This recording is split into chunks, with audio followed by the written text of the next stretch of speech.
अशा प्रकारे मी मंदिरातलं आईचं दर्शन दिलं, त्याचबरोबर देवीचं डिकमलीचं तुम्हाला दर्शन दिलं. इटलाय जुगाय त्या मंदिरामध्ये मीनाई इटलाय जुगाय आणि टेंबलाय आतमध्ये विराजमान आहेत आणि बिलकुल बाहेरून एक मंदिरचं छायाचित्र तुम्हाला ते दावते.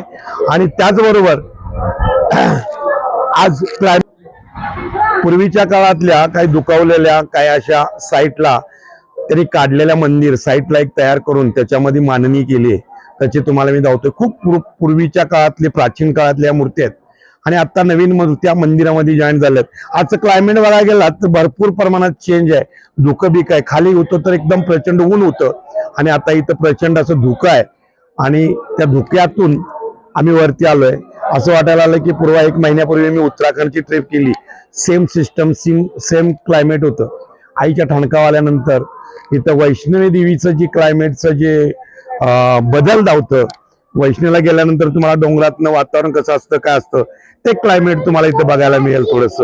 आणि म्हणतात की 1 नंबर वैष्णवी 2 नंबर उदगिरी हे इथं ह्या क्लायमेट मधनं पण दिसून येतंय.